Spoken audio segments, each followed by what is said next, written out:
नमस्कार दोस्तों, कैसे हैं आप लोग? हमें उम्मीद है कि आप बेहतर होंगे और अपनी पढ़ाई में ज़ोरों-शोरों से लगे होंगे।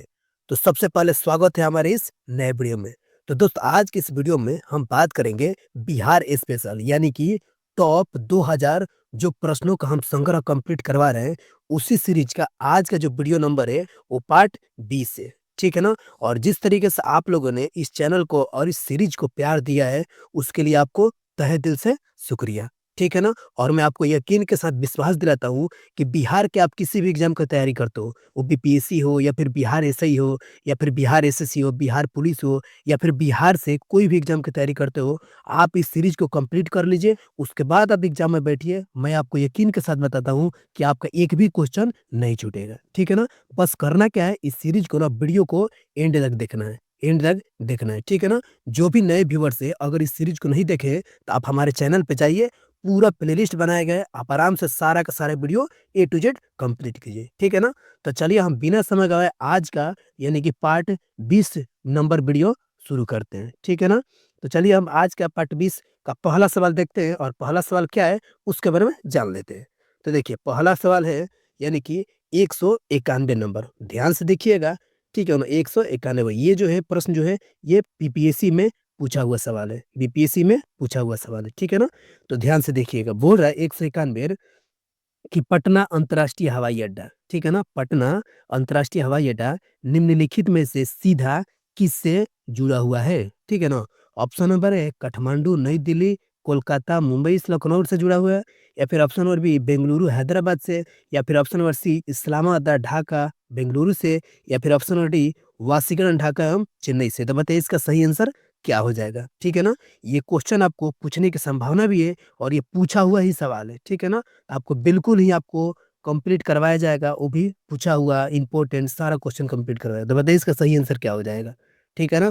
कमेंट बॉक्स खुला हुआ है, आप आराम से अपनी राय रख सकते हैं। ठीक है ना दोस्त? तो चलिए बिना समय गँवाए इसका सही आंसर क्या हो जाएगा? तो देखिए जो ये पटना अंतर्राष्ट्रीय हवाई अड्डा है, ये डायरेक्टली किससे जुड़ा हुआ है? यानी कि ऑप्शन नंबर यानी कि काठमांडू, नेपाल जो कि नई दिल्ली, कोलकाता, मुंबई, लखनऊ, वाराणसी एवं रांची से जुड़ा हुआ है। समझ में आ गया ना? लेकिन चलिए हम और भी इसको डिटेल्स में देख लेते हैं ताकि आपको कहीं भी दिक्कत ना आए, ठीक है ना? तो देखिए, इसको देखते हैं, देखिए, ये पटना जो अंतर्राष्ट्रीय हवाई अड्डा है या फिर इसको क्या नाम से बोलते हैं? जयप्रकाश नारायण अंतर्राष्ट्रीय हवाई अड्डा, ठीक है ना? ये काठमांडू यानी कि नेपाल, नई दिल्ली, कोलकाता, मुंबई, लखनऊ, बनारस एवं रांची से सीधे जुड़ा हुआ है, ठीक है ना? तो इसको आप ज़रूर याद रखिएगा, ठीक है ना? ये क्वेश्चन जो है आपको बार-बार बिहार के एग्ज़ामों में देखने को मिलता है, ठीक है ना दोस्त? अब हम चलते हैं अगले नंबर प्रश्न पे। अगला वाला प्रश्न बोल रहा है 192 नंबर सवाल। आपको पॉइंट टू पॉइंट हम कंप्लीट कराते जाएँगे, ठीक है ना? बिना किसी समय बर्बाद किए हुए, ठीक है? अब 192 नंबर सवाल क्या बोल रहा है कि बिहार के प्रमुख समाचार पत्र कौन था? बिहारी, ठीक है ना? बिहारी की बातें कर रहा है, ठीक है ना? आखिर इसके संपादक कौन थे? ठीक है ना? तो बताइए इसके संपादक कौन थे? ऑप्शन नंबर ए बाबूजी प्रसाद थे या फिर ऑप्शन नंबर बी है बाबू गोपाल प्रसाद थे या फिर ऑप्शन नंबर सी है बाबू राम प्रसाद थे या फिर ऑप्शन नंबर डी है बाबू महेश्वर प्रसाद थे। तो बताइए इसका सही आंसर क्या हो जाएगा? और किस पत्रिका के बारे में बोल रहा है? यानी कि बिहारी समाचार पत्र के बारे में बोल रहा है। इसके संपादक के बारे में पूछ रहा है। आपको देख सकते हैं, आपको न्यूज़ का कटिंग भी कुछ लगा दिए ताकि आपको थोड़ा बहुत समझ में आ जाए। ठीक है ना दोस्त? तो देखिए इसका सही आंसर क्या हो जाएगा? तो देखिए ये जो बिहारी समाचार पत्र था, इसके जो संपादक थे, वो कौन थे? तो बाबू महेश्वर प्रसाद, यानी कि ऑप्शन नंबर डी हमारा सही आंसर हो जाएगा, बाबू महेश्वर प्रसाद। इसको आप ज़रूर याद रखिएगा। खासकर जो है समाचार पत्र और पत्रिका से बार-बार 1 से 2 क्वेश्चन आपको देखने को मिलता है, तो इसको आप ज़रूर याद रखिएगा, ठीक है ना? इसीलिए हम आपको बारी-बारी सारा चीज़ कंप्लीट करवाते रहे, वो भी एग्ज़ाम के व्यू से, ठीक है ना?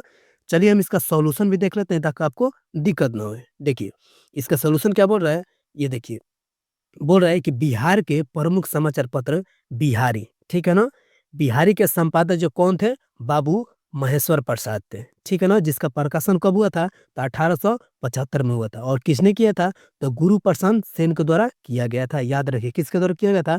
गुरु प्रसाद सेन के द्वारा किया गया था और साथ ही साथ यह अंग्रेजी भाषा का पहला अखबार द बिहार हेराल्ड था। अंग्रेजी भाषा का पहला अखबार कौन था?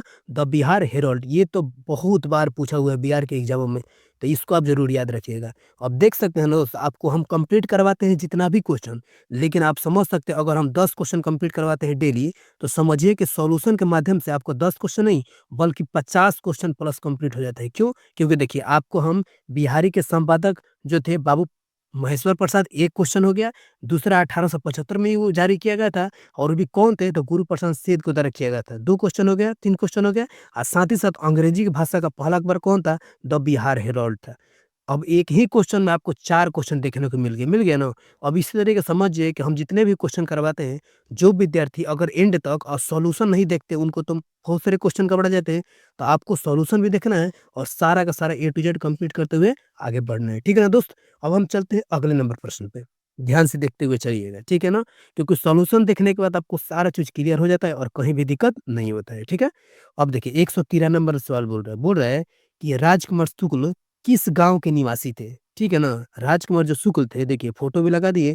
आखिर ये जो व्यक्ति थे, आखिर ये किस गाँव के निवासी थे? आपको मालूम है कि राजकुमार शुक्ल जी थे, इन्होंने ही जो चंपारण में किसानों के साथ जो नील की खेती के लिए शोषण किया जाता था, इन्होंने जाकर अवगत कराया था किनको? गांधी जी को, ठीक है ना? तो उन्हीं के बारे में बात कर रहा है कि राजकुमार जो शुक्ल थे, आखिर किस गाँव के निवासी थे, ठीक है ना दोस्त? देखते हैं ऑप्शन।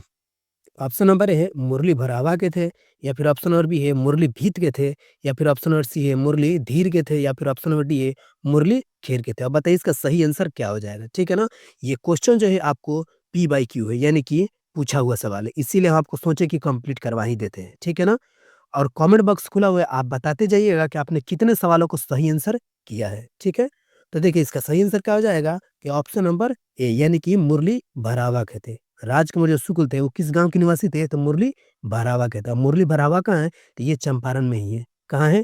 चंपारण में ही है। तो इसको आप ज़रूर याद रखिएगा। लेकिन चलिए हम इसको और भी सॉल्यूशन के माध्यम से समझ लेते हैं, बेहतरीन तरीके से। देखिए, ध्यान से देखिएगा दोस्त, ठीक है? बोल रहा है कि राजकुमार शुक्ल मुरली भरावा गाँव के निवासी थे। मुरली भरावा गाँव के निवासी थे, ठीक है ना? यह बिहार के प्रमुख किसान थे। इन्होंने 1916 में लखनऊ अधिवेशन में गांधी जी को नील माली को, ठीक है ना, और जमींदारों द्वारा चंपारण में किसानों पर हो रहे अत्याचारों से अवगत कराया था। कब कराया था? 1916 में करवाया था। कहाँ पे? लखनऊ अधिवेशन में।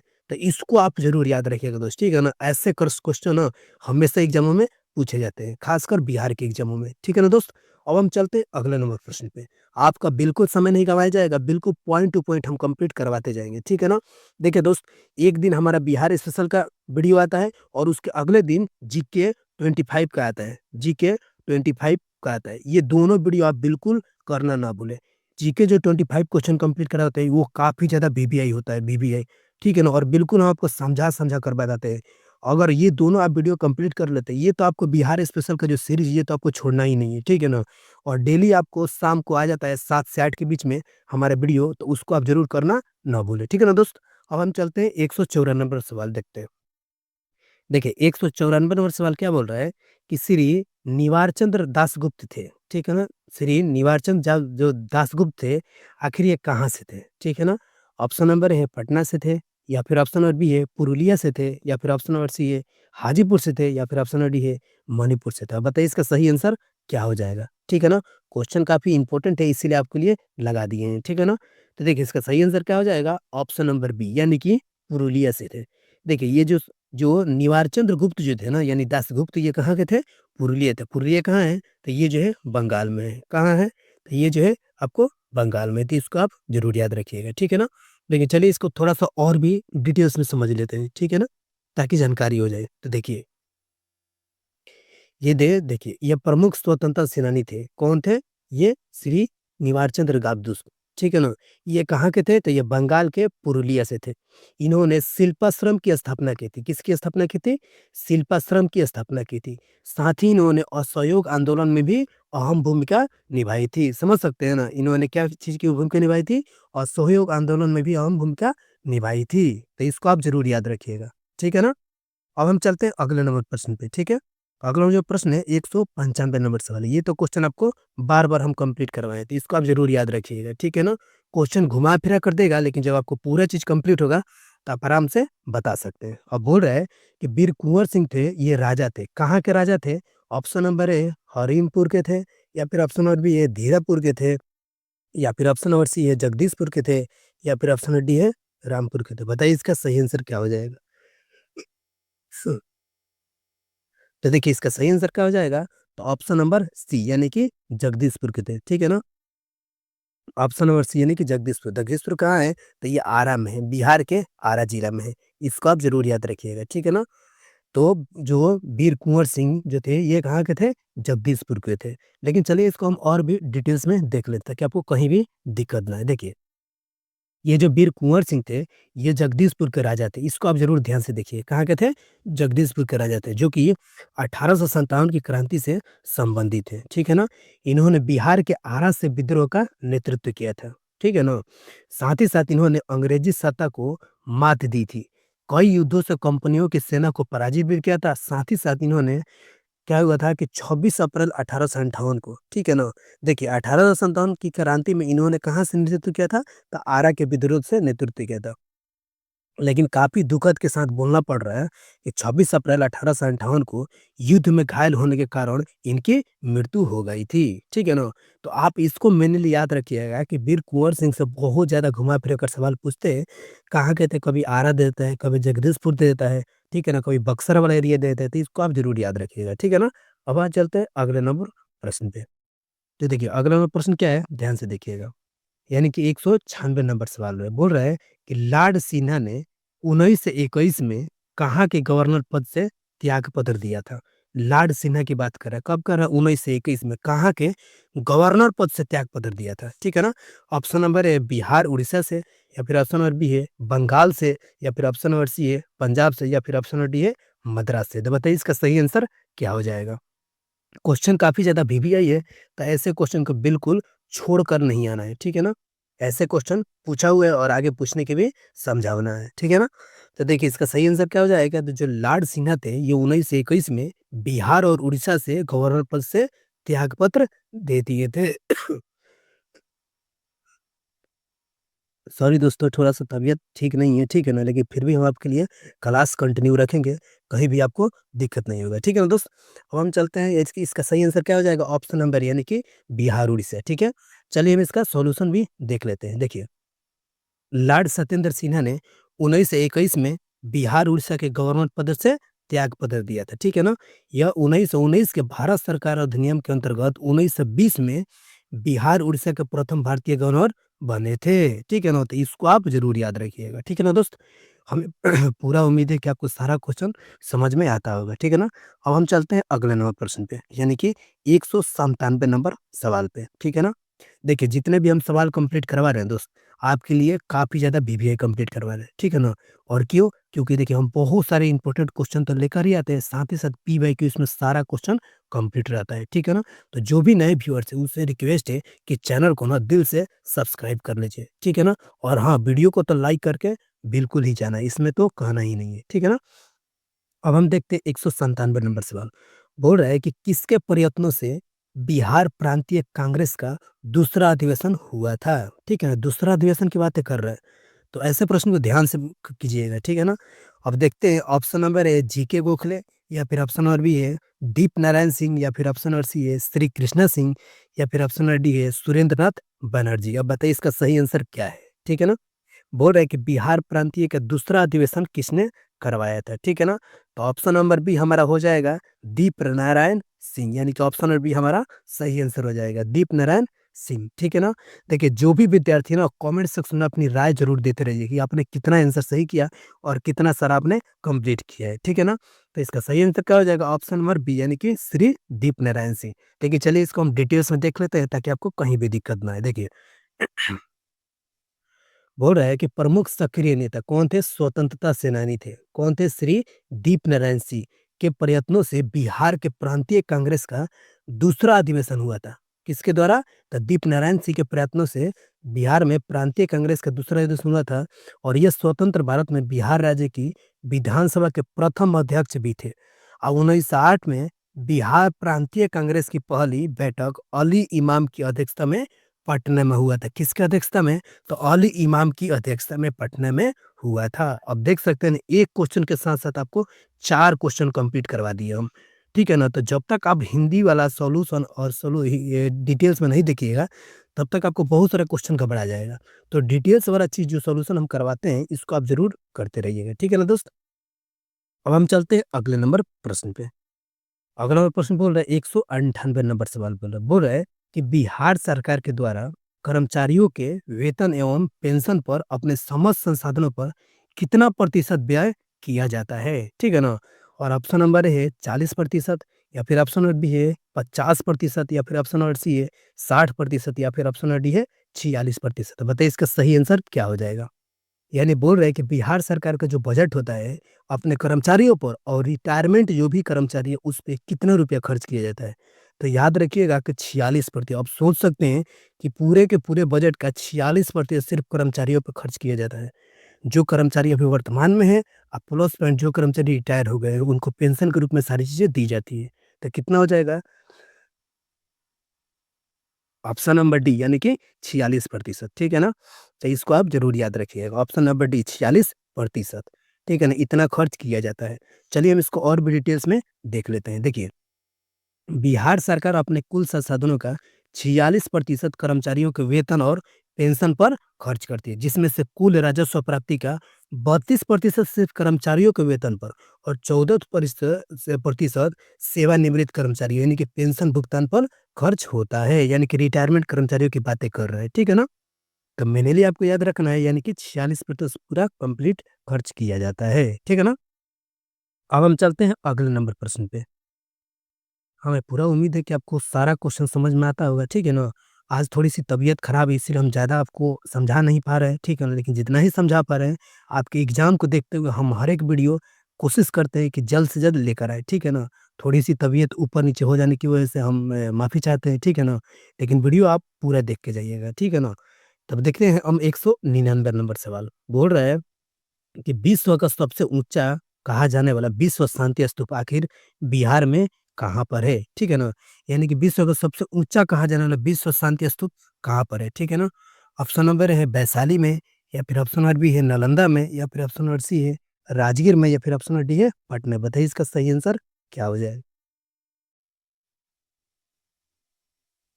बताइए इसका सही आंसर क्या हो जाएगा? ठीक है ना? तो देखिए इसका सही आंसर क्या हो जाएगा? जो विश्व शांति स्तूप है ये कहाँ पर है? ऑप्शन नंबर सी यानी कि राजगीर में है। कहाँ पर है? राजगीर में। ऑप्शन नंबर सी राजगीर में है। इसको आप ज़रूर याद रखिएगा, ठीक है ना? चलिए हम इसको और भी डिटेल्स में देख लेते हैं ताकि आपको ध्यान में आ जाए। देखिए, ये हमारा स्तूप है, देख लीजिए। ये हमारा शांति का स्तूप है, ठीक है ना?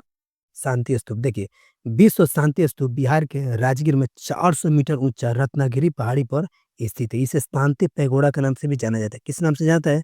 शांति पैगोडा के नाम से भी जाना जाता है।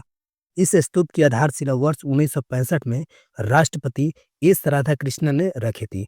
इसको उद्घाटन कब हुआ था? 1969 में राष्ट्रपति बीबी गिरी ने किया था। किसने किया था? देखिए, आधारशिला 1965 में राष्ट्रपति ने किया था। किसने किया था? एस राधाकृष्णन ने। उद्घाटन कब किया गया था? 1969 में बीबी गिरी ने किया था। ठीक है ना? तो इसको आप ज़रूर याद रखिएगा। ठीक है ना? आप बोलते थे ना कि सॉल्यूशन में क्या चीज़ें हैं, देख सकते हैं कितनी सारी चीज़ इसमें कंप्लीट करवा दिया जा रहा है सॉल्यूशन में। ठीक है ना? अब हम चलते हैं अगले नंबर प्रश्न पे। जो कि आज का जो है अंतिम प्रश्न है और काफ़ी बेहतरीन प्रश्न है। बोल रहे हैं, वर्तमान में जो बिहार में संपत्ति का जो मुख्य स्रोत है आखिर क्या है? माने बिहार में जो इनकम का मेनली स्रोत है वो क्या है? ऑप्शन नंबर ए उद्योग है या फिर ऑप्शन नंबर बी है कृषि है या फिर ऑप्शन नंबर सी है प्राकृतिक संसाधन है या फिर ऑप्शन नंबर डी है खनिज संपदा है। बताइए इसका सही आंसर क्या होगा? बहुत सारे स्टूडेंट को ये तो मालूम ही होगा कि मेनली जो है इनकम क्या है बिहार में, ठीक है ना? तो इसका सही आंसर क्या हो जाएगा? ऑप्शन नंबर बी यानी कि कृषि। जो ये कृषि है यानी कि एग्रीकल्चर जो है, ये बिहार का सबसे बड़ा इनकम का स्रोत है। यहाँ पर सबसे ज़्यादा खेती की जाती है, इसी से जो है इनकम होता है। आपको भी मालूम होगा, ठीक है ना? तो इसका सही आंसर क्या हो जाएगा? ऑप्शन नंबर बी यानी कि कृषि हो जाएगा, ठीक है ना? चलिए इसका सॉल्यूशन भी देख लेते हैं ताकि आपको सारा चीज़ समझ में आ जाए। देखिए बिहार में कृषि संपत्ति का मुख्य स्रोत है, ठीक है ना? बिहार के 80% से अधिक भाग में पर कृषि कार्य किया जाता है तथा राज्य की 85% से अधिक आबादी पर कृषि पर निर्भर है। समझ सकते हैं ना? यानी कि जो मेनली है आबादी वो कृषि पे ही डिपेंड है। तो इनकम तो जो है संपत्ति का जो मुख्य स्रोत है कहाँ होगा? कृषि से ही होगा। समझ में आ गया ना? तो देख सकते हैं दोस्त कि आज का जो वीडियो है यही हम कंप्लीट करते हैं, ठीक है ना? क्योंकि थोड़ी-सी आपको तबीयत बताए ही कि थोड़ी-सी खराब है इसी वजह से, ठीक है ना? तो हम जस्ट ही आपको थोड़ी-सी सांस से चीज़ें सही हो रही है तो हमको जल्द ही नेक्स्ट वीडियो लेकर आ रहे हैं, ठीक है ना? तब तक आप जो है जितने भी हम वीडियो कंप्लीट करवाए हमारे चैनल पे, आप जाइए और रिवीजन कीजिए क्योंकि रिवीजन से दिमाग में रिकॉल होती है क्वेश्चन, ठीक है ना? और उसके बाद हम जल्द ही आपको वीडियो नेक्स्ट लेके आ रहे हैं, तब तक आप अपना ख्याल रखिए और हाँ, चैनल को ना सब्सक्राइब करके ज़रूर जाइएगा, ठीक है ना? आपके लिए हम बहुत सारा मेहनत करके वीडियो लेकर आते हैं। भले हमारी तबीयत खराब हो, लेकिन आपके लिए वीडियो अवेलेबल कराना हमारा काम है, ठीक है ना? अपना ख्याल रखिए और पढ़ाई खूब मन से करते रहिए। बाय।